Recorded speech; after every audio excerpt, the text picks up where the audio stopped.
Bonjour à tous et bienvenue dans notre studio des experts. Et comme chaque semaine, nous allons passer l'actualité en revue. On parlera évidemment de commissions au pluriel, de centres d'accueil au singulier et des limites de Bruxelles, entre autres. Et pour cela, nous accueillerons 2 invités politiques et 4 experts. On commence par la première. Elle dirige la rédaction de Bel RTL. Bonjour Barbara Mertens. Bonjour à tous. Alors, elle a dirigé la rédaction de Bel RTL pendant 24 heures dans le cadre de la Journée de la fille. Bienvenue Delphine Parisi. Bonjour. Il est auteur et journaliste depuis plus de 24 heures. Bonjour Michel Gueude. Bonjour. Et ce vif feu les journalistes remonte le niveau culturel de cette émission. Bonjour Nicolas de Decker. Et bonjour. Alors on commence par la commission attentat dont la Chambre a voté jeudi le rapport final. Résumé du contenu du dernier chapitre consacré à la radicalisation. Reportage Martin Collier. La fin de la tutelle de la Grande Mosquée de Bruxelles par l'Arabie Saoudite dans un délai d'1 an, c'est l'une des recommandations phares de la commission d'enquête sur les attentats terroristes. Mais les commissaires ont aussi ajouté un chapitre dédié aux réseaux sociaux. Focus d'abord sur les fournisseurs de contenu. Ils seront plus contrôlés grâce à un officier de liaison. On souhaite vraiment nommer un officier de liaison, donc un officier de police qui va être directement dépendant du Conseil national de sécurité pour centraliser non seulement les politiques du côté belge par rapport aux réseaux sociaux, mais aussi être le point d'interlocuteur principal de ces entreprises fournisseurs de contenu. Et pour signaler les sites faisant l'apologie du radicalisme, les commissaires annoncent la création d'une plateforme Internet. Elle permettra de signaler les contenus suspects. Autre chapitre important, celui des prisons. La commission propose un meilleur accompagnement pendant toute la durée de l'incarcération, notamment grâce à des conseillers religieux. Un accompagnement qui se prolongerait à la sortie. L'idée, effectivement, était d'avoir un peu un sas de sortie à travers ces maisons de transition où ces personnes pourraient à la fois bénéficier d'un soutien pour la réinsertion, mais aussi d'un contrôle sur la dangerosité éventuelle qu'ils représentent pour la société. Des recommandations qui pourront être suivies dans le temps. Il y aura un comité de suivi qui sera mis en place où on listera vraiment l'ensemble des recommandations avec des dates d'exécution et avec des ministres compétents. Donc évidemment, ça va engager ce gouvernement, mais certainement aussi le suivant. Le rapport sera voté à la Chambre jeudi. Il devrait rassembler majorité comme opposition. Alors après 18 mois de travail, Barbara Mertens, c'était l'événement cette semaine. Oui, événement, et cette commission a quand même eu le mérite de permettre de mettre à plat toute une série de choses. Alors tant mieux qu'ils ont prévu une commission de suivi pour vérifier que toute une série de choses vont pouvoir être implémentées. Moi, l'aspect qui reste marquant, même si ce n'était pas la dernière partie, c'est celui qui concerne les victimes, évidemment. Parce que on les a écoutées, elles ont pour partie été entendues, mais malgré ça, il y a encore tellement de choses à faire en termes de considération et d'aide. J'ai parlé il y a quelques jours avec Mohamed El Bachiri, vous voyez, qui a perdu sa femme dans l'attentat à Malbec, dans la station de métro. Eh bien, il m'expliquait qu'en termes de soutien psychologique, par exemple, la seule aide qu'il a eue, c'est l'adresse d'une ASBL vers qui il pouvait se tourner pour ce soutien psychologique. Il y est allé 3 fois, l'ASBL a fait faillite, et maintenant, il paye ses consultations psychologiques pour lui et ses 3 enfants qui en ont évidemment bien besoin. Donc, il y a quand même encore beaucoup de boulot à faire, même si certaines choses ont été mises à plat et qu'au niveau de l'indemnisation, on parle effectivement de l'État qui pourrait prendre les devants et ne pas devoir attendre que toutes les assurances et les compagnies d'assurance se soient mises d'accord pour aider ces victimes à assumer ce qu'elles doivent assumer. Mais il y a encore des inégalités, ne fût-ce que par rapport au droit de succession, par exemple, puisque c'est une matière qui a été régionalisée, et bien qu'on soit une victime bruxelloise, une victime wallonne ou une victime flamande, on ne sera pas traité de la même manière. Bon, ça, c'est un peu l'histoire de notre pays. Hein. Ouais. Delphine Parisi. Alors moi, je trouve qu'il y a vraiment beaucoup de bonnes intentions dans ce rapport qui ressortent. Notamment, j'avais vu, là, le documentaire n'en parlait pas, le reportage n'en parlait pas, mais à propos de la formation que pourraient suivre des gardiens de prison pour justement essayer de repérer au plus tôt les prémices de radicalisme dans les prisons. Et c'est quelque chose qui me semble essentiel. Et voilà, maintenant, je pense que tout va se jouer, va se décider dans le fait que, bon, comment est-ce que ces décisions vont être mises en œuvre.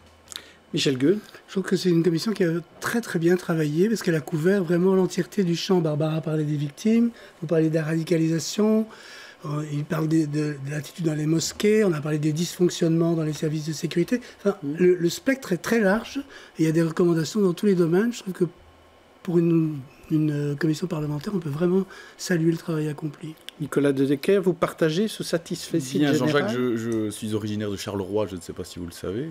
Et on a un proverbe, on a l'habitude à Charleroi de se moquer des Giliciens, les habitants de Gilly. Parce qu'on dit d'eux qu'ils parlent souvent beaucoup pour ne rien dire. On dit, à Gilly, elle sait qu'est bonne n'a qu'un nid, celui qui est borne n'a qu'un œil. Elle sait qu'une jambe d'Ibo d'un effray sépi, celui qui a une jambe de bois n'a pas froid les pieds. Et c'est un petit peu l'impression qui prédominait chez les députés que j'ai eu l'occasion de rencontrer jeudi en marge de cette plénière où on présentait ce rapport. C'est-à-dire qu'il y a eu beaucoup de travail qui a été fait, un important travail vraiment, d'enquête et un peu aussi de catharsis. Je pense que Barbara en parlait, le fait que tout le monde ait pu s'exprimer, que tout le monde ait pu débattre est important.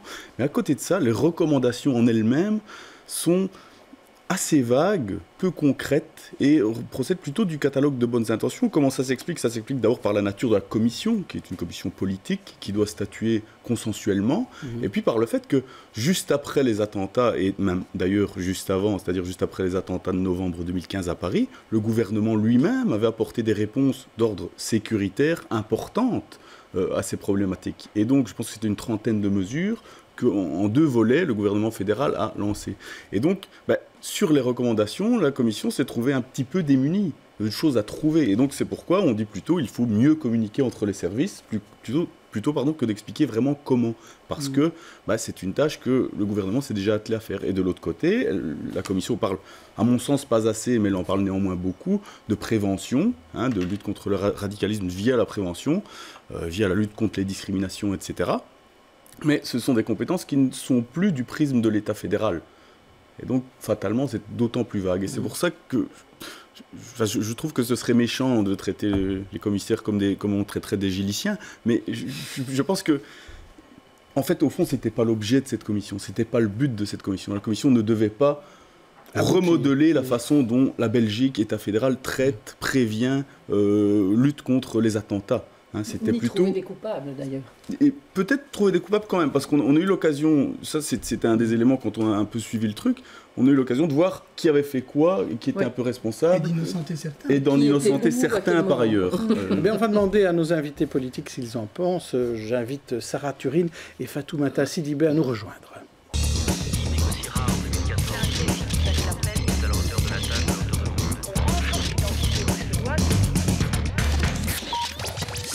Sarah Turine, écrivaine, on en reparlera, et Eshfin Ekolo à Molenbeek surtout, Fatoumata Sidibé, députée bruxelloise et conseillère communale à Saint-Gilles, mais en partance pour Bruxelles. Vous avez... Point, conseillère communale. Point, alors point. Voilà, point. Elle n'est plus à Saint-Gilles, elle est à Bruxelles en tout cas. Voilà. Alors, est-ce que ce rapport, vous avez entendu les réactions? Je vais commencer par vous, Sarah Turine. Est-ce que vous trouvez aussi que finalement, on n'aboutit peut-être pas à grand-chose, juste à un grand consensus mou? Mais il a le mérite d'exister, et donc je pense que déjà, il a brassé très très large, et c'est ça le propre d'une commission. Et en ça, c'est intéressant parce que ça permet aussi finalement de laisser tomber certains préjugés qu'il y aurait pu avoir a priori. Je pense que les experts ont quand même pu clarifier certaines situations. Après, c'est clair qu'au niveau des recommandations, voilà, là, il fallait pouvoir convenir autant à la majorité qu'à l'opposition. Et donc, fatalement, ce sont des recommandations qui sont souvent assez vagues. Après, je pense que ça va vraiment être l'enjeu du comité de suivi, de voir comment il va pouvoir mettre en application, et surtout aussi, comme beaucoup de recommandations concernent les autres niveaux de pouvoir, de voir comment ils vont travailler avec les communautés, avec les régions, pour avancer aussi sur ce volet-là qui est, me semble-t-il, tout aussi important que les autres. Ça fera peut-être partie de votre travail, Fatoumata Sidibé, à la région bruxelloise, au Parlement, de peut-être faire passer certaines recommandations au niveau régional. Oui, effectivement, c'était nécessaire, cette commission qui a duré trop longtemps. Je pense quand même que l'ombre des victimes a plané durant toute cette commission, et il faut saluer évidemment leur courage et leur dignité face à cette barbarie. Évidemment, cette commission a planché sur toute une série de recommandations qui brassent les différentes compétences, mais il y a quand même un élément important qui concerne les victimes, on l'a dit, très très important, et c'est vrai que chez DEFI, lors du vote de la loi sur le statut des victimes, nous avions effectivement proposé qu'il y ait la mise en place d'un fonds qui indemnise les victimes, et ce, quel que soit leur statut d'invalidité. Or, actuellement, c'est 10% d'invalidité, et donc nous espérons vraiment que ces 10% seront effectivement non pris en compte parce que toutes les victimes, quelles qu'elles soient, ont besoin d'être indemnisées. Il y a également un autre volet qui est important, on l'a vu, qui est la création d'un fonds spécifique, donc qui va permettre effectivement aux victimes, en attendant que les assurances puissent prendre leur relais, qu'elles puissent en tout cas avoir déjà les moyens d'être soignées à la fois au niveau santé et psychologique, en attendant que leur état soit reconnu en pleine connaissance de cause. Alors Sarah Turin, vous êtes islamologue de formation. Quand vous voyez dans le rapport final la manière dont on parle de la grande mosquée et aussi du salafisme et du wahhabisme en disant vraiment ce sont les sources du radicalisme, quel est votre... Il me semble que le rapport est un peu plus nuancé que ça. Ceci dit, ce qui est sûr, c'est qu'on sait que la grande mosquée, puisqu'on lui avait donné, on avait donné les clés de cette grande mosquée à l'Arabie Saoudite, a joué un rôle dans, j'ai envie de dire, la salafisation de l'islam en Belgique, même si ce phénomène touche tous les pays où l'islam est présent. Et donc, je pense que la proposition de redonner la tutelle de la grande mosquée via l'exécutif, en tout cas à la communauté belge, communauté musulmane belge, est un signal fort et intéressant. Donc là, certainement, oui. Mais dans le rapport, on dit quand même qu'il faut, malgré tout, surveiller, contrôler l'exécutif des musulmans, lui donner plus de moyens, former davantage aussi. Ah, tout à fait. Pour moi, l'enjeu, c'est la question de la formation des imams. Parce que tous des jeunes qui auraient une vocation pour devenir imam, il n'y a pas de formation en tant que telle qui existe ici en Belgique. Et je veux dire, du coup, ils partent se former dans d'autres pays. Alors, dans des pays où ce n'est pas nécessairement des courants ultra rigoristes, mais en tout cas qui sont déconnectés de la société occidentale. Et donc, c'est très important que ces formations aient lieu ici, dans notre pays, pour que ce soit un islam qui soit connecté avec la réalité du pays. Fatoumata Sidibé, vous vouliez réagir? Oui, en fait, un élément important de ce rapport consiste au fait à une vigilance accrue de la part des autorités publiques, quelles qu'elles soient, au moment du financement du monde associatif qui a un lien de près ou de lien avec le radicalisme. Et cette proposition demande effectivement qu'il y ait un contrôle en amont et en aval au niveau des financements. Et ça rejoint un peu la proposition qui a été faite par Olivier Minguet en 2016 lorsqu'il a demandé à apporter un amendement à la révision de la Constitution pour y insérer la laïcité de l'État. Et là, effectivement, avec comme corollaire, en fait, le refus du financement de structures qui, de près ou de loin, sont connectées avec les réseaux terroristes ou salafistes. Évidemment, c'est très important également qu'il y ait un contrôle au niveau des prêches qui sont données au niveau des mosquées, et ceci, qu'elles soient reconnues ou non reconnues. Je vous ai vu réagir, Sarah oui, parce que Turin, pour moi, c'est un amalgame. Donc, bien entendu qu'il faut pouvoir contrôler et s'assurer qu'il n'y ait pas de dérive antidémocratique et de dérive et d'appel à la violence. Mais ça, que ce soit dans des lieux de culte, que ce soit dans des associations qui n'ont rien à voir avec la religion, de manière générale, et je pense que c'est à la police de jouer ce rôle-là et au renseignement à jouer ce rôle-là, et il faut pouvoir les aider à le faire. Et je pense que la commission d'enquête a également montré qu'il y avait toute une série de pistes pour améliorer la communication et renforcer les services de renseignement dans ce rôle-là. Maintenant, ne faisons pas d'amalgame. La plupart des recruteurs ont agi bien en dehors des lieux officiels de culte. Et donc l'enjeu, c'est celui-là. Donc ne faisons pas d'amalgame. Maintenant que, je le dis, l'important, c'est que l'islam qui est prêché dans nos mosquées soit connecté avec notre société. Et ça, c'est l'enjeu de la formation des imams. Alors, vous publiez Molenbeek, Miroir du monde. C'est donc un livre qui est sorti jeudi. C'est l'occasion de revenir sur votre parcours, mais surtout de savoir un peu ce qui se passe à Molenbeek depuis quelques années. Et quand vous regardez comme ça avec un petit peu de distance, est-ce qu'il y a des choses que vous regrettez qui n'ont pas été assez faites à Molenbeek, notamment vis-à-vis d'associations peut-être trop actives et trop radicales? Un regret, c'est que je pense qu'on a traîné beaucoup trop longtemps avant de prendre la mesure des questions liées au repli identitaire et au repli sur la question religieuse, qui était un signal d'un décrochage accru d'une partie de notre jeunesse par rapport à la société dans laquelle on vit. Et ça, si on s'y était pris plus tôt, peut-être qu'on n'en serait pas là aujourd'hui. Donc c'est un enjeu fondamental de pouvoir donner les outils pour que la jeunesse mais même les habitants de manière générale, se sentent appartenir à notre société. Et ça, c'est une responsabilité collective. Il y a du travail à faire avec les jeunes pour leur donner des outils pour se faire, mais je pense que c'est aussi les signaux que nous, en tant qu'élus, en tant que représentants de l'autorité et de la société, nous leur envoyons pour leur dire qu'ils font partie intégrante de notre société. Vous écrivez aussi qu'il y a un problème de loyauté parfois dans la communauté à Molenbeek. Mais c'est-à-dire que ce que j'essaie d'expliquer, c'est que tous, de là où on est loyal à la communauté à laquelle on se sent appartenir. Que l'on soit la communauté de notre pays, de notre nationalité, que ce soit une communauté linguistique, on a une loyauté. Quand des jeunes sont en décrochage par rapport à la société dans laquelle ils vivent, il faut qu'ils trouvent une autre communauté à laquelle ils se sentent appartenir. Quand ce sont des réseaux de délinquance, ben oui, la loyauté s'affirme par rapport à ces réseaux de délinquance. Et là, c'est évidemment problématique. Et du coup, on couvre parfois des amis sans savoir ce qu'ils ont fait. Et donc, c'est pour ça que je dis, l'enjeu, c'est vraiment de leur redonner goût à la citoyenneté et qu'ils se sentent finalement faire partie de cette communauté qui est la communauté de notre pays. Barbara Mertens. Et aujourd'hui, les choses ont changé? Est-ce qu'on est parvenu à mieux canaliser Il y a des signes positifs. Alors, on n'est pas au bout de nos peines. Je pense que le travail de prévention, le travail d'éducation est un travail de très longue haleine. Mais comme je dis toujours, il y a vraiment, je pense qu'on est à la croisée de deux mouvements. Il y a eu cette bulle avec une frange minoritaire qui est allée vers la forme la plus violente de la radicalisation. Mais à côté de ça, depuis quand même un certain nombre d'années, la pression sociale est bien moins forte dans les quartiers et les débats sont de plus en plus possibles. Et ça, je trouve que c'est intéressant. Voilà. Fatoumata Sidibé, ça va mieux? Vous partagez le Moi, je constat? pense que le constat aujourd'hui, il est toujours le même, à savoir aujourd'hui, dans les quartiers, il y a parfois un déficit de cohésion sociale, qui a une non-mixité qui est très importante aussi à mettre en place. Dans tous les quartiers de Bruxelles. Mais la question de la mixité. Non, mais attendez, il y a des quartiers des riches, excusez-moi, aussi, ça existe aussi. Donc voilà, mais c'est quand même important qu'il y ait une mixité, forcément sociale, culturelle, effectivement, également de genre.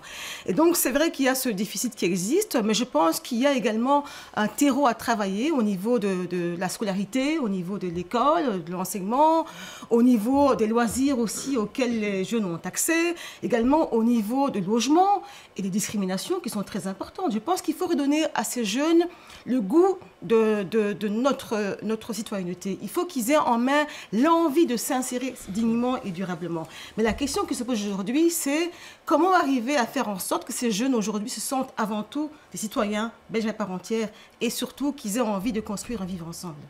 Alors, autre débat ouvert depuis le début de l'année, c'est le SAMU social. Là aussi, une commission commence à voir le bout du tunnel. Mardi, ils ont eu leurs dernières auditions.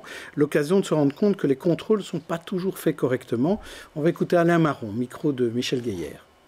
Donc, elle a touché un salaire totalement exorbitant et largement au-delà des barèmes régionaux. Ça, on le sait.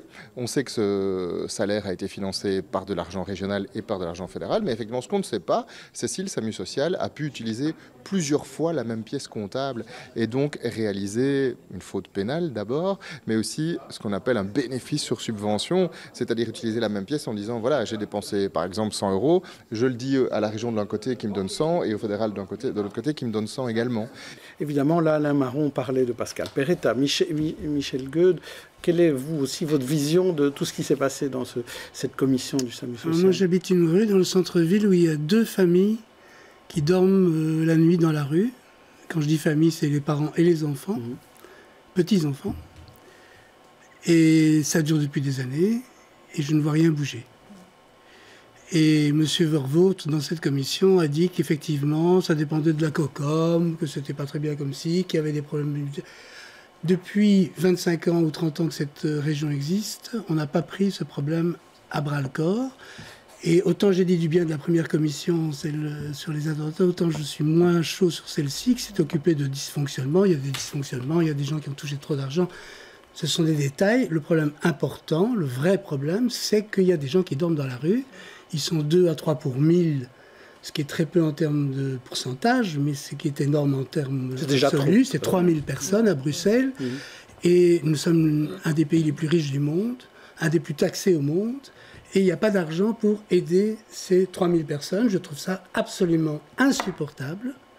Et ces commissions où on examine les problèmes de responsabilité de X et Y et où tout le monde dit c'est pas moi, c'est l'autre, c'est vraiment dérangeant. On voudrait que réellement ces problèmes de fond, problèmes sociaux, soient traités sérieusement par les hommes politiques, que ce soit les communes, que ce soit la région, que ce soit le fédéral. On s'en fiche, on veut que ce soit fait. Nicolas de Decker. Effectivement, je vais me servir d'un proverbe Carolo pour statuer sur la question de Pascal Perretta et Yvan Mailleur. On dit toujours « pense pleine, au revoir marraine », d'un enfant qui a bien mangé et puis qui s'en va ou qui a reçu sa dringuée. Et effectivement, les responsabilités ont été pointées politiquement. Les comportements malsains ont été évacués, les personnes qui se sont rendues coupables de ces comportements ont été évacuées. Et à côté de ça, il y a une difficulté idéologique à gérer, à voir comment gérer cette problématique du sans-abrisme. Et évidemment, la commission d'enquête n'est jamais, par sa nature, par sa composition, par la façon dont elle fonctionne, on a parlé avec la précédente, n'est jamais propice à des décisions claires idéologiquement. Or, qu'était le SAMU social et qu'est-ce que c'est toujours globalement? C'était une manière de rustine par rapport à cette question-là. C'est-à-dire que dans l'urgence, je dis pas, mais c'était une rustine, c'était nécessaire mais pas suffisant, c'est-à-dire qu'on mettait les gens sous un toit, vite fait, on leur donnait un repas et on les couvrait un peu pour la nuit ou pour la journée. À côté de ça, est-ce que ça permet de sortir de cette condition-là? Est-ce que ça permet de résoudre le problème? Pas du tout. Et ces questions-là sont difficiles à aborder dans un cadre consensuel comme une commission d'enquête. À ce moment-ci de notre discussion, je voudrais donner la parole à Delphine Parisi, parce que Delphine n'est pas une experte comme les autres. En fait, elle est étudiante en sociologie, et elle est militante chez Plan. Et à cette occasion-là, le jour de la journée de la fille, elle a remplacé Barbara Mertens à la tête de Bel-RTL pour un peu voir ce qu'elle avait à dire en matière d'information. Mais vous, qui êtes militante dans une ONG, quand vous voyez ce qui s'est passé avec le SAMU social, quand vous voyez les problématiques, ça doit vous révulser, tout ça. Oui, ça bouillonne en moi. Oui, ça c'est évident. Mais ce que je trouve pour le moment le plus dramatique en fait avec le SAMU social, c'est finalement de voir que maintenant la confiance du public par rapport au SAMU social tombe en flèche, qu'il y a beaucoup moins de dons qui sont faits. Et juste, les problèmes sont toujours là, les gens, comme tu disais, sont toujours dans la rue et il y a toujours énormément de travail à faire. Et je pense que sur le terrain, le SAMU social peut faire du travail et peut faire du bon boulot. Mais maintenant, toute la question est de savoir comment est-ce que le SAMU social va pouvoir redorer son image et se réoffrir une image positive. Une virginité, comme on dit. Fatoumata Sidibé, alors, le défi est au gouvernement, dans la majorité à la région. Est-ce que par rapport à ces critiques sur la situation des SDF, les sans-abri, est-ce qu'il y a moyen de faire quelque chose de très concret ? Oui, je pense qu'au-delà du scandale politico-financier du SAMU social, dont on en a assez parlé, aujourd'hui, il s'agit de réfléchir à une refonte complète du système pour justement venir en aide aux sans-abri. Tous les ans, les chiffres sont flagrants. On parle de 3500 personnes qui sont dehors aujourd'hui. Ça a doublé en 8 ans. Et donc, c'est absolument inadmissible aujourd'hui. Donc, effectivement, le SAMU social a raflé pas mal de sommes, alors que sur le terrain, il y a beaucoup d'associations qui travaillent dans des conditions difficiles, avec du bénévolat, dans des conditions vraiment excellentes par rapport au budget qu'ils ont. Il faut effectivement aujourd'hui y réfléchir. La question aujourd'hui, c'est que c'est vrai qu'il y a maintenant une SBL publique régionale qui va voir le jour et qui va gérer ce sans-abrisme. Une ordonnance qui est sur la table, qui va bientôt être discutée et votée. Et dans ce sens-là, on entend effectivement le monde associatif. Mais moi, je pense qu'aujourd'hui, il faut vraiment mettre l'accent sur la prévention. On sait très bien qu'il y a des personnes qui sont à risque d'être dans la rue. Je pense aux personnes qui sont victimes de violences conjugales, les femmes notamment, les gens qui sortent de prison, également des gens qui sont en situation de faillite aussi. Et deuxièmement, il y a la notion du logement qui est très importante. On sait à Bruxelles que l'insertion, c'est également un logement. Et donc, on sait la difficulté aujourd'hui à répondre déjà aux logements sociaux. Et troisièmement, je pense qu'il faut un accompagnement de ces personnes pour sortir de la rue. Et là, le monde associatif est vraiment très actif. Et là, maintenant, il faut les entendre et leur donner les moyens pour aider dignement ces personnes. Sarah Turin. Mais ce qui est terrible, c'est qu'il a fallu attendre le scandale de gouvernance pour qu'enfin on puisse avoir le débat sur l'utilité d'une structure comme le SAMU social, donc, qui effectivement est utile dans l'urgence.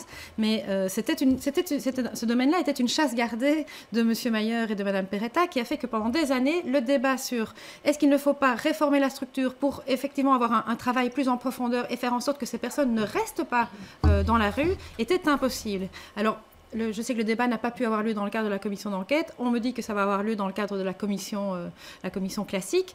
Tant mieux, mais c'est urgent. Il est urgent de pouvoir enfin avoir un travail plus de longue durée.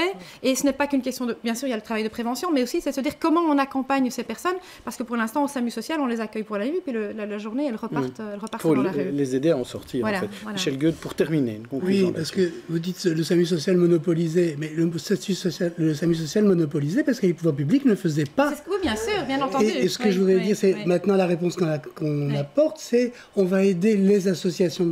Pourquoi est-ce que les pouvoirs publics n'assument pas pleinement cette fonction? Les hôpitaux, dans toutes sortes de domaines, l'État fait ce qu'il y a à faire. On ne dit pas, est-ce qu'il y a une association qui pourrait faire? On fait. Oui, mais alors, après que ce soit une structure publique, une structure parapublique, ça pour moi c'est une question plus institutionnelle. L'enjeu c'est de se dire qu'il y a eu, enfin, les budgets pour le SAMU social ont doublé ces derniers temps, mais plutôt que de doubler les budgets pour un travail d'urgence, il faut aussi mettre des moyens effectivement pour un travail plus de réinsertion de ces personnes.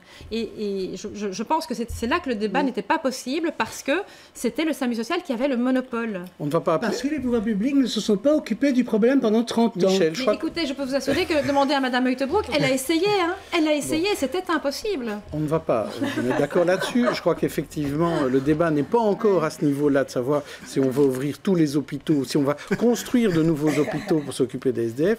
Pour l'instant, on est en train de voir plutôt comment on va distribuer les subsides aux différentes associations et comment on peut favoriser leur travail. On en reparlera.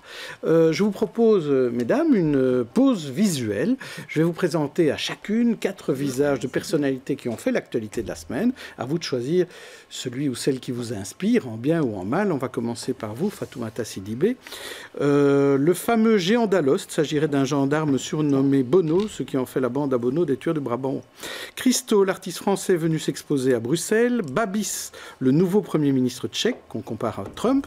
Et enfin, Myriam Leroy, qui écrit avec Florence Hainaut une charge contre ceux que, quand ils voient un harcèlement, regardent et dissertent sur le hashtag. Alors, nous avons donc le géant d'Alost, Christo, Babis ou Myriam Leroy. Qui choisissez-vous? Écoutez, on aura l'occasion de parler du harcèlement, donc je vais choisir le géant d'Alost. Je pense vraiment qu'il s'agit là d'un drame qui a traumatisé le pays. Et aujourd'hui, les indications qui sortent, on parle de scandales politico. Et donc, je crois vraiment qu'aujourd'hui, les tueurs du Brabant ressortent aujourd'hui. Et il faut absolument que l'enquête aille au bout pour enfin déterminer ce qui s'est vraiment passé. Oui, est-ce que c'était des truands? Est-ce que c'était dans le but de déstabiliser l'État? En tout cas, toujours est-il que les questions sont en suspens et qu'il faudrait qu'enfin, des années après, on puisse enfin résoudre ce problème. Alors pour vous, Sarah Turine, 4 autres types de personnalités. On commence par le géant du foot, le meilleur joueur de la planète, Cristiano Ronaldo, selon les awards de la FIFA. Dirk Frimout, qui fêtait les 25 ans de son vol dans les étoiles. Zemik Bakaev, une pop star tchétchène guy assassinée lâchement. Ou encore Xi Jinping, réélu sans surprise à la tête du Parti communiste chinois après 3h30 de discours. Fameux, ça. C'est encore mieux que les discours de Zakia Katabi et Patrick Duprier. Alors, Cristiano Ronaldo, Dirk Frimout, Bakaev ou Jinping? Qui choisissez-vous? Bakaev. Oui. Mais voilà, je trouve que son cas est symptomatique de situations qui restent difficiles dans énormément de pays du monde par rapport à la question de la discrimination des homosexuels. Et en arriver à la mort, c'est quelque chose évidemment de terrifiant. Et donc on sait... On a parlé de toute la question du harcèlement par rapport aux femmes dans notre pays ces derniers temps. On sait que la question des homosexuels reste aussi difficile chez nous. Alors même si des cas comme ceux-là sont plus rares, il y a déjà eu des meurtres homophobes dans notre pays. Donc on sait qu'on doit rester de toute vigilance par rapport à des enjeux comme ceux-là. Alors, le fameux centre d'accueil pour réfugiés va voir le jour mercredi, normalement. La ville supplée le manque de réaction du fédéral et du régional. Le MR est un peu gêné. Le MR de la ville soutient le projet, mais pas le MR de la région. Vincent De Wolf était l'invité de Stéphanie Meyer, c'était mercredi. Eh bien, je ne l'aurais pas fait. Donc, je vous le dis clairement. Il faut rappeler de qui et de quoi on parle. Non, mais est-ce que vous désavouez alors, Monsieur Courtois ? vous pouvez employer les mots que vous voulez, je vous dis que moi, je ne l'aurais pas fait, je pense que c'est une erreur. C'est une erreur de l'avoir fait. Pourquoi?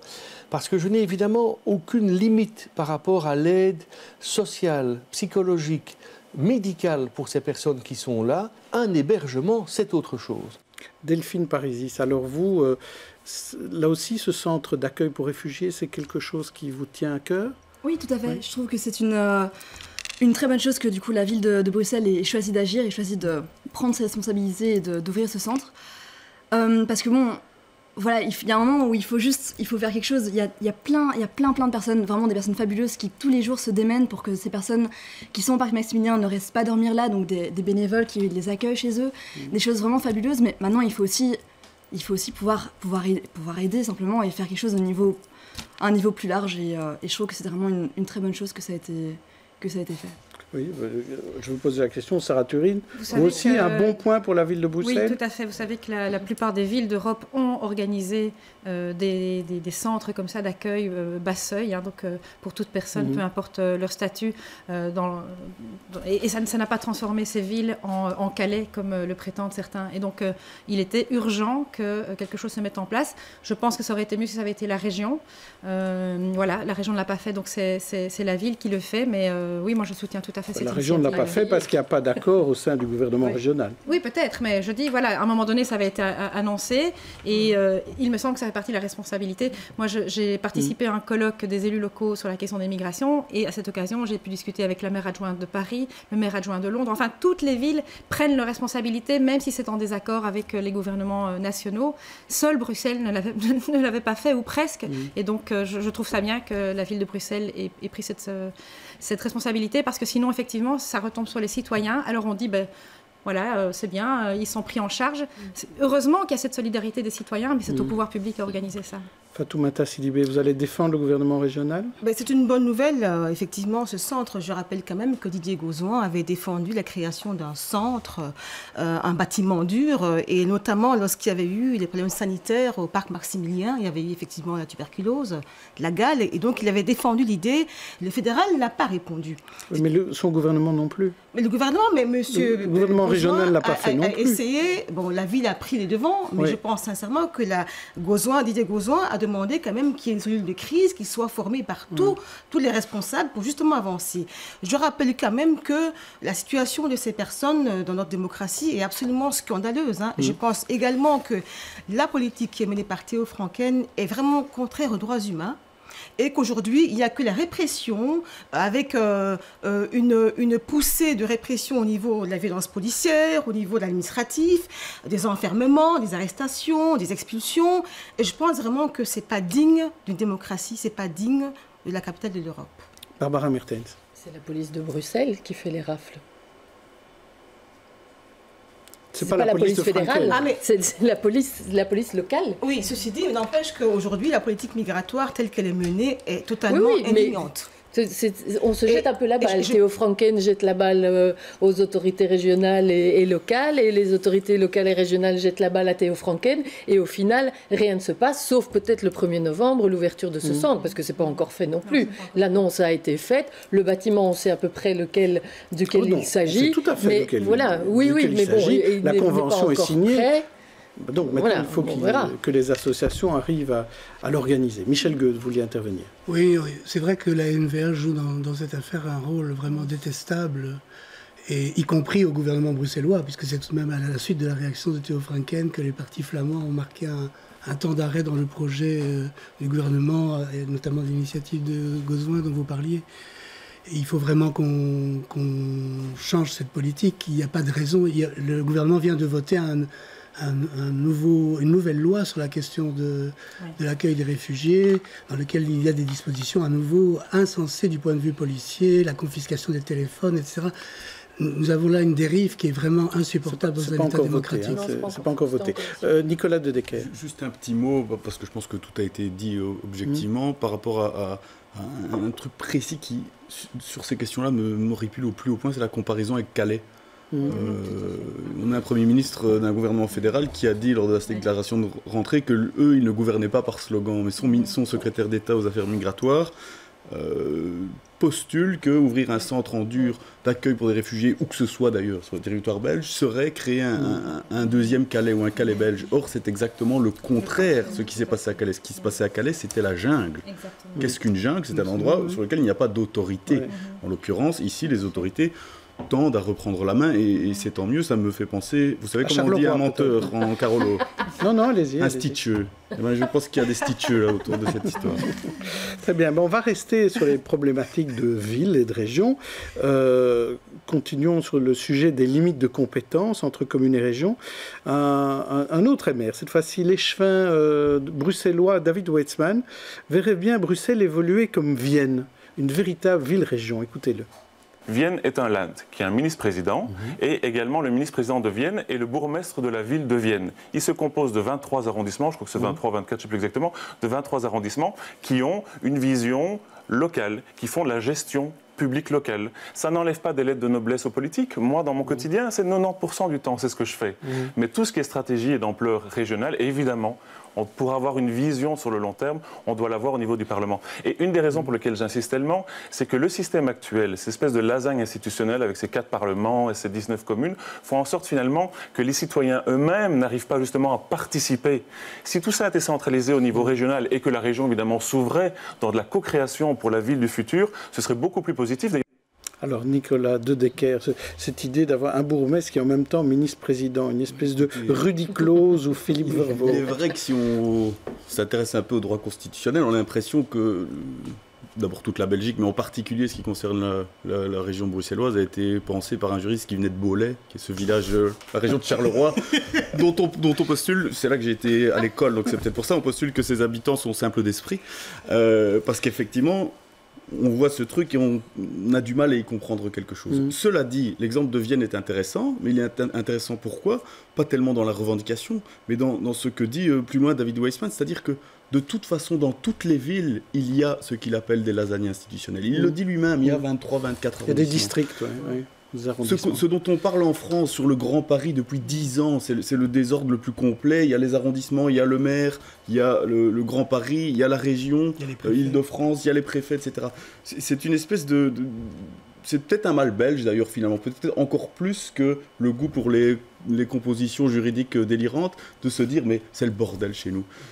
Enfin, c'est le bordel. Mais de critiquer notre lasagne. Effectivement. Alors, elle est critiquable. Il faut en débattre. Il faut réfléchir à des façons de la faire mieux fonctionner. Dieu sait si elle fonctionne mal. Mais c'est un invariant dans toutes les villes du monde, dans toutes les grandes villes du monde, et en particulier aussi dans le rapport avec ce qui n'est pas la grande ville, l'autour de la ville, le reste de l'État. Vous savez, en Autriche, il y a des grosses tensions entre Vienne et les autres Länder.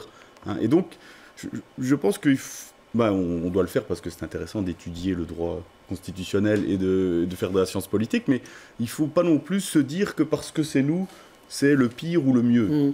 C'est un peu comme ça partout. Est-ce que ça devrait évoluer, Sarah Turin? Est-ce que vous voyez Molenbeek gagner, par exemple, quelques kilomètres carrés sur des communes avoisinantes? Molenbeek est déjà pas mal grand. Je pense qu'on a déjà pas mal de choses à gérer. Non, mais pour en revenir à la question de Bruxelles-Ville, je pense que ce qui est difficile ici, c'est que la région bruxelloise en tant que telle est assez jeune. Et donc, elle est venue s'installer sur une région qui était composée de communes et d'une commune qui avait un rôle particulier puisque c'est Bruxelles-Ville où se trouvait tout ce qui était en lien avec l'État. Et là, la relation doit vraiment évoluer parce que c'est vrai que Bruxelles-Ville est un État dans l'État. Enfin, on parlait tout à l'heure de la question du SAMU social. Si la ministre qui avait la compétence ne pouvait pas agir parce que en face c'était Bruxelles-Ville, enfin, et on sait qu'il y a certains budgets d'échevin de la ville de Bruxelles qui sont plus importants que des budgets sur des matières similaires à la région. Donc là, pour moi, la relation entre Bruxelles-Ville et la région doit évoluer parce que Bruxelles-Ville, en l'état, n'a plus de raison d'être puisque la région existe. Mais c'est intéressant qu'un échevin, Bruxelles-Ville, accepte de le dire. Tout à fait. Ça, au c'est moins, rare. Bah oui, je pense que c'est assez nouveau. Et voilà, je pense qu'il faut soulever ce couvercle-là, on peut le soulever. Et je pense il y a certainement des choses intéressantes à faire évoluer. Fatoumata Sidibé. Mais moi, je pense que ce débat-là, je vais l'élargir au débat des communes. Au niveau des fusions, on en parle effectivement. Et nous, on est totalement opposés aux fusions des communes. Mais je pense qu'aujourd'hui, on a émis l'hypothèse, il y a peu de temps, effectivement, qu'il y ait une fusion entre Watermal-Boisfort et Oderghem, effectivement, pour avoir une taille critique. Mais fondamentalement, de quoi parle-t-on? C'est quand même du citoyen. citoyen, il a besoin d'avoir la proximité, d'avoir des services à proximité. Donc la commune, c'est le niveau le plus proche du citoyen. Et à mon avis, on pourrait envisager effectivement qu'il y ait une gestion beaucoup plus rentable en termes de services qui sont mis en commun. Mais je pense sincèrement qu'il faut être attentif à ne pas ouvrir quand même une boîte de Pandore. J'ai l'impression que chez nous, on est surtout contre la fusion et surtout on ne veut pas en parler parce que les Flamands sont pour. Et que c'est un peu contre leur avis, Michel Gueux. Oui, on est coincé par cette éternelle histoire qu'il y a plus de représentativité des Flamands à la région que dans les communes et que donc, si on fait ça, les Flamands auront plus de pouvoir. À un moment donné, ça bloque toutes les situations. Donc, ça nous empêche de penser. Voilà, ça nous empêche de penser. Il y a ça qui est présenté comme une boîte de Pandore. Et du coup, les Flamands de Bruxelles sont des Bruxellois. Ils pensent à peu près la même chose que les francophones bruxellois. Ils ont les mêmes problèmes. Et donc, je crois qu'il faut arrêter, il faut sortir de ce dilemme absurde. D'ailleurs, ce qui est hallucinant, c'est que, par exemple, pour les listes, on peut déposer des listes bilingues au niveau local et au niveau... et même au niveau fédéral, on peut encore envisager des listes bilingues. Au niveau régional, c'est impossible, alors qu'on a une région bilingue. Donc moi, j'avoue que j'ai pensé longtemps comme ça, mais parce qu'il y avait un équilibre. Contrairement à ce que tu dis, plutôt pour aller dans ton sens, je pense que le lasagne, le mécano, avait été plutôt bien pensé. Moi, je ne suis pas un fédéraliste à tout craint. Je suis un peu vieille Belgique. Je trouve que c'est petit, il n'y avait pas de raison de diviser tout ça. On aurait pu résoudre ça autrement. Mais j'avoue que je tire mon chapeau à des gens comme Dehaene et Moureau qui ont réussi à construire ce mécano avec le temps. Mais à un moment donné, on voit aussi que ça bloque tellement souvent sur des sujets tellement importants. Oublions un peu ces querelles. En tout cas, à Bruxelles, je n'ai pas l'impression qu'elles soient tellement vives. Et on peut arranger ça... autrement, donc moi je serais effectivement maintenant pour quelque chose qui rapproche les communes et la région. J'ai bien noté que vous avez réussi à caler Philippe Moreau quelque part, uniquement pour faire plaisir à Sarah Turine. Bien sûr. D'ailleurs, vous en dites du bien dans votre livre, dites du bien, et de Philippe Moreau et de Françoise Ketmans. Mais comment j'ai fait? Mais comment avez-vous fait? Oui, c'est ça.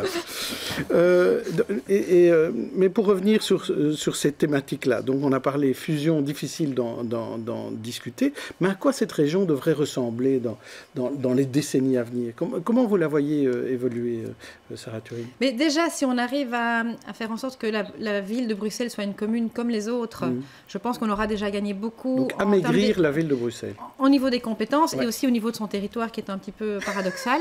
Ça me paraît évident. Et après, je pense que il y a déjà eu des discussions pour une répartition des compétences plus équilibrée entre la région et les communes. Je pense qu'il y a des matières où on peut encore avancer là-dessus. Voilà.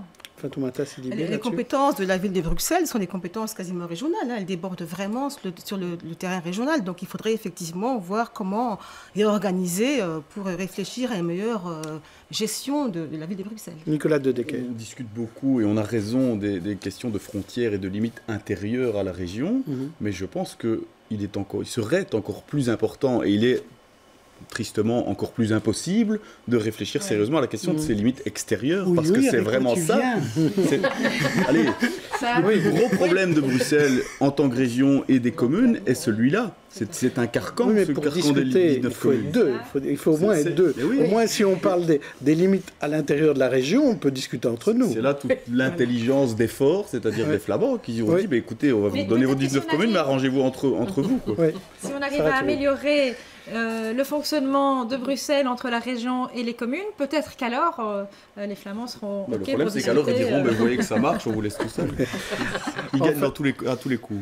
Dernier sujet, on en parle beaucoup depuis la rentrée, c'est l'affaire Hunstein, bien sûr, et tout ce qu'elle a permis de libérer, des témoignages, des plaintes, des dénonciations. Alors, les études démontrent que les dégâts sont énormes, comme cette étude publiée mardi par La Dernière Heure. C'est une doctorante de l'Université de Liège qui a effectué ce travail. Elle a interrogé 2400 femmes âgées de 15 à 65 ans, donc c'est quand même assez fort. Et je vous propose de regarder cela. Effectivement, les faits de harcèlement sont légion. Alors, en numéro 1, on a tentative de conversation, évidemment, mais aussi tentative de se faire suivre, bruit de baiser, sifflet, klaxon, contact forcé, obstruction, gestes vulgaires. Tout ça arrive très très en tête des constats faits par ces femmes. Et alors, on leur a aussi posé des questions sur des choses qui allaient encore plus loin. On se rend compte que 3/4 des moins de 25 ans font face à des frottements et 45% des moins moins de 25 ans de la masturbation en public. Et quand on pose des questions sur le harcèlement de rue, là c'est encore toujours dans cette étude-là, on a posé des questions sur le harcèlement de rue, eh bien il touche 9 femmes sur 10 de moins de 35 ans. 9 sur 10. Et pour plus de 10% de ces femmes de moins de 35 ans, c'est au moins une fois par jour. Donc c'est quand même des chiffres incroyables. Barbara Mertens, on sait qu'il y a un problème. Et là, quand on voit ces chiffres-là, c'est encore plus important qu'en tout cas ce que peut-être les hommes peuvent imaginer. Ce qui est impressionnant dans ce qui est en train de se passer, c'est d'abord effectivement tous ces témoignages qui apparaissent, que ce soit sur les réseaux sociaux, dans les conversations, partout. Cette introspection finalement que chaque fille ou chaque femme a lancée par rapport à ce hashtag MeToo ou pas. Je pense que les femmes qui sont ici se sont posées la question et se sont demandé, tiens, est-ce que ça m'est arrivé? Quand? Dans quelles circonstances? Donc c'est pas mal parce que ça remet les choses au point. Maintenant, ce qui est beaucoup plus compliqué, c'est évidemment cette marge que chacune se met dans ce qui est tolérable, toléré et intolérable. Et là, c'est très personnel, évidemment. Et ça dépend de où on vit, ça dépend de son éducation, ça dépend dans quel milieu on travaille, dans quel milieu on vit. Et bon, moi, j'ai 2 filles. Eh bien, chacune a des limites différentes. Pourtant, elles ont été élevées exactement de la même manière, elles ont la même scolarité, elles sont éduquées, on peut dire, mais chacune a une limite qui tient compte de son expérience personnelle aussi. Et quelque part, c'est fascinant, mais ce qui est terrible, c'est que c'est quand même les femmes qui sont responsables au final, parce qu'elles ont mal élevé leur fils. Ben oui. Les pères ne sont pas contents de l'éducation de leur fils. Ils devraient jouer aussi un rôle. Ça se joue quand même à 2, là aussi. Ça se joue souvent à 2. Évidemment, mais non, mais je caricature, je provoque évidemment. Oui. Delphine Parisis, la jeune génération, qu'est-ce que vous en pensez? Mais je suis tout à fait d'accord avec toi quand tu dis que les limites sont, c'est vrai qu'elles diffèrent. Mais maintenant, je pense que d'un aspect, de manière globale, je pense qu'il y a une grande tendance de la part des femmes et des jeunes filles à dédramatiser le harcèlement. Je me rappelle un coup d'une jeune fille, enfin de deux jeunes filles qui étaient dans un bus, qui étaient à côté de moi, et d'un coup l'une qui explose de rire, mais rire mi-gêné, et qui dit « un homme vient de me toucher les fesses en sortant ». Et elle ne savait pas quoi faire, elle était juste... Et puis après, elles ont changé de conversation, parce que bon, voilà, c'est comme ça. Et je crois que c'est ça aussi le risque, et que vraiment on se dise « bon bah voilà, ça arrive, on ne sait rien faire d'autre ». Et heureusement, grâce à tous ces hashtags, à tout ce mouvement de libération de la parole, je pense que maintenant, voilà, on peut se rendre compte que non, c'est pas des petits faits comme ça qui passent. Non, c'est grave et il faut qu'on s'en rende compte et il faut qu'on agisse contre. Fatoumata Sidibé, est-ce qu'il y a des actions légales à faire? Est-ce qu'il y a des lois à renforcer? Oui, bien sûr, je pense qu'aujourd'hui, on sort du déni. Ce ne sont plus des chiffres, des études, mais ce sont des milliers de femmes qui témoignent de partout, dans tous les milieux. Et donc, effectivement, mais qu'est-ce qu'on fait de tout ça aujourd'hui? Il y a des lois qui ont été votées, mais c'est vrai que la dernière loi, la loi contre le sexisme, qui a été votée en 2014, dans la foulée du documentaire de Sophie Peters, c'est une loi aujourd'hui qui doit être modifiée, amendée. Elle est peu connue, elle n'est pas facilement applicable, et en même temps, son champ d'activité est très limité. Donc, il faut revoir cette loi, et d'ailleurs, c'est une demande du monde associatif. Deuxième chose, il faut qu'il y ait un lieu d'accueil sûr pour ces femmes. Et un lieu d'accueil sûr, pour l'instant, c'est une ligne d'écoute téléphonique. Moi, je préconise qu'il y ait une ligne d'écoute téléphonique qui, aujourd'hui, peut écouter ces femmes. On a une écoute téléphonique pour les violences faites aux femmes, contre le mariage forcé, contre le viol. Et là, il faut une écoute téléphonique. Harcèlement. Harcèlement. C'est indispensable. Mais c'est en plus urgent. de la police. Ça coûte... Bien entendu. Évidemment, qui dit l'écoute téléphonique dit également une information des policiers et orientation. Et je pense également qu'il y a une réflexion à faire. Est-ce qu'il y a aujourd'hui dans la loi une notion de non-assistance à personnes harcelées? Est-ce qu'il y a une notion là-dedans aujourd'hui? Est-ce qu'on ne pourrait pas envisager des temps jusque-là? Parce qu'on sait qu'il y a beaucoup de gens qui savent ce qui se passe, qui ne réagissent pas. Et donc, à mon avis, c'est une protection supplémentaire. Et je pense aujourd'hui que le mal est nommé, c'est le sexisme, le patriarcat. Alors, Sarah Turine, vous aviez témoigné dans le cadre du MeToo sur Facebook. Est-ce que vous aussi, vous trouvez qu'il faut durcir les lois maintenant? Je n'en sais rien. Je suis un peu sceptique là-dessus parce que je pense que si la loi qui a été votée après le fameux reportage sur le harcèlement en rue s'avère peu efficace, c'est parce que c'est pas si évident que ça. Il faut aussi, il y a toujours la présomption d'innocence et donc il faut prouver. Et donc ici, en tout cas, après il y a plusieurs choses. Il y a la question du harcèlement, il y a la question des agressions. Donc on parle de beaucoup de choses en même temps. Moi, je pense qu'il y a vraiment, je pense qu'ici il y a eu une conscientisation tant tant pour les femmes que pour les hommes, parce que, comme je le disais, moi-même, je pense que je n'avais pas conscience, au-delà de la question même du harcèlement, que toute femme a sans doute été au moins un jour, une fois agressée. Plus que harcelée, agressée. Et donc ça, c'est déjà une prise de conscience tant pour les femmes que pour les hommes. Donc je pense que c'est déjà pas mal. Et après, je pense qu'il y a vraiment un travail, du coup, à partir de cette conscientisation, d'éducation et de sensibilisation au travers des lieux, les lieux où femmes et enfants, femmes vivent ensemble, c'est-à-dire l'école, les associations, qu'on mette plus l'accent là-dessus dans le parcours d'éducation, en fait. Après, peut-être qu'il y a des lois à améliorer, certainement, mais je suis plus prudente. Oui. Alors on va passer au mansplaining, on va permettre à un homme de s'expliquer aussi. Michel Gueux. Alors moi, la première chose que je voudrais dire, c'est que j'appartiens à une génération qui s'est justement battue pour l'égalité homme-femme, pour le consentement mutuel. Toutes les lois ont changé. Pendant ma vie, toutes les lois ont changé sur la protection de la famille, où toutes sortes de choses étaient interdites, l'adultère, l'homosexualité dont on a parlé tout à l'heure de ça, tout ça pour protéger la famille. Et maintenant, tout est permis à condition qu'il y ait le consentement mutuel. Donc cette idée de consentement nous est très chère, et donc je suis surpris, je crois, comme beaucoup de monde, par l'abondance des témoignages qui vont en sens contraire, en fait, et qui donnent une image très sexiste de notre société. C'est très perturbant. La deuxième chose, c'est que pour l'instant, j'ai l'impression aussi qu'on mélange tout, parce qu'on parle, on lâche tout, et c'est tout à fait normal, mais il faudra dans un deuxième temps un peu dissocier. Rien que dans les cas qui ont été cités ici, il y a de simples incivilités. Il y a des choses qui sont du harcèlement. Le harcèlement, ça veut bien dire qu'on harcèle. Il ne suffit pas de dire une fois quelque chose de désagréable. Il faut y aller à répétition. Il y a des véritables agressions. Après ça, il y a des choses plus graves comme le viol. Il y a des crimes. Il y a des crimes. Et donc, pour l'instant, évidemment, tout le monde, la parole se libère. Donc, tout est jeté sur la table en vrac. Et avant de légiférer ou de réfléchir à des méthodes, je pense qu'il va falloir un petit peu trier dans tout ça. Mais le climat général, je trouve que c'est très interpellant. Nicolas Decker, qu'est-ce qu'on en dit à Charleroi? Mais d'abord, ce qu'on en dit ici à BX1, ce que disait Delphine sur le fait que les dames dédramatisent. Je pense que c'est pas vraiment le problème. Le vrai problème, c'est que les hommes dédramatisent. Moi, je parlais de tout ça avec des potes encore récemment, et ils me disent, mais enfin, oui, mais de quoi elle se plaigne? On ne peut plus draguer. Et je vois une femme, je la regarde, où est le problème? Si elle a envie de me regarder aussi. C'est le genre d'argument que l'on entend, et le genre d'argument, selon moi, scandaleux de ce type-là, où mais si on ne peut plus être grivois, la grivoiserie, mais enfin, c'est une tradition, c'est amusant, ça plaît à tout le monde, etc. Moi, je ne pense pas que ça plaise à tout le monde, je ne pense pas que ce soit amusant. Alors, il faut réfléchir à comment traiter ça. Alors, moi, j'ai une petite idée. Les blagues grivoises, est-ce qu'on peut être grivois sans être sexiste?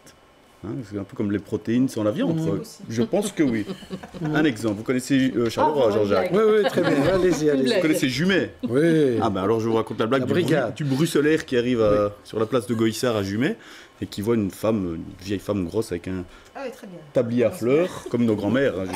C'est à ma bonne maman que je pense en décrivant cette dame.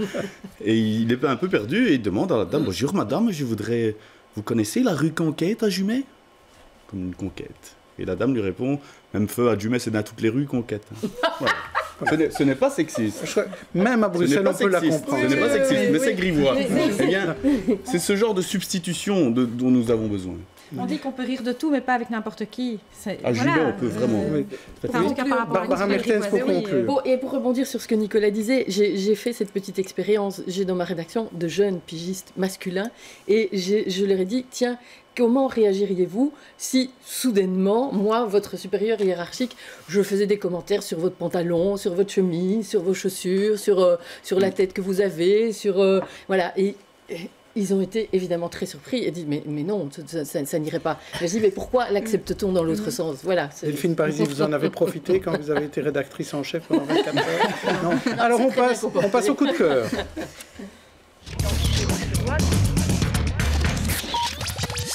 Barbara, on commence avec vous. On va aller très vite parce qu'il nous reste peu de temps. Un livre. Oui, un livre de mon collègue et néanmoins ami Pascal Vrébos qui il a commis la première partie de ce livre, Rencontre avec Henri Miller, à la fin des années 70, début des années 80. Et il est retourné au mois de juin dernier rencontrer sa muse de l'époque, Brenda Vénus, avec qui... La muse de Miller. La muse de Miller, oui, pas de Pascal. La muse d'Henri Miller, avec qui il a passé visiblement un bon moment et ils se sont remémorés les souvenirs de l'époque où elle côtoyait Henri Miller au quotidien. quotidien. Alors vous, Delphine Parisis, vous voulez parler de EZLN. Oui, l'EZLN pour l'ensemble zoologique de la libération de la nature. En fait, il s'agit d'un groupe d'activistes qui a décidé de mener une action devant la plus grosse société de lobbying qui se bat contre Monsanto, contre Bayer, toutes les grosses multinationales qui défendent l'utilisation du glyphosate.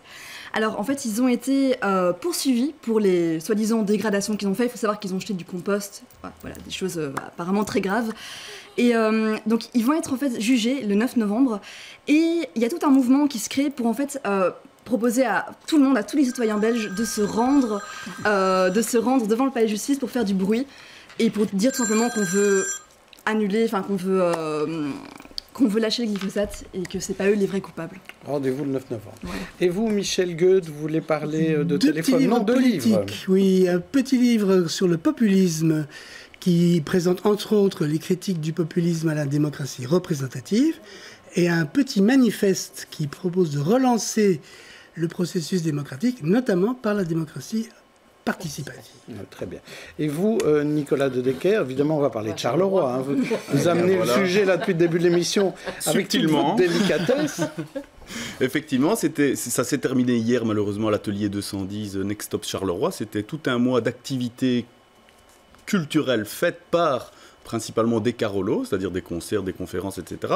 Je pointe notamment la psychanalyse de Charleroi qui est fantastique, qui s'est jouée le 20 octobre, c'était la date d'anniversaire de Magie Lycienne, je n'ai pas pu y aller, mais je la salue.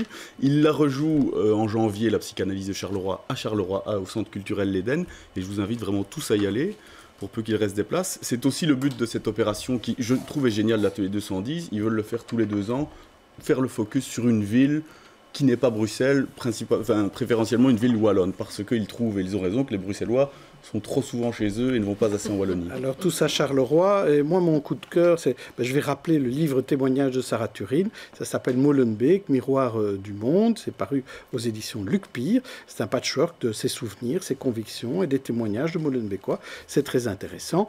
Peut-être vite en un mot, si vous avez un conseil, quelque chose à faire à Molenbeek ou à Laken, l'une et l'autre, ce dimanche ou la semaine prochaine pour la Toussaint. Mon coup de cœur, moi, c'est la Maison des Cultures qui à Molenbeek, voilà, chaque semaine il y a plein de créations, d'activités qui valent la peine. Donc venez quand vous voulez à la Maison des Cultures et de la Cohésion sociale. Fatoumata Sidibé. Moi, je voudrais parler d'un film que j'ai vu qui s'appelle Détroit.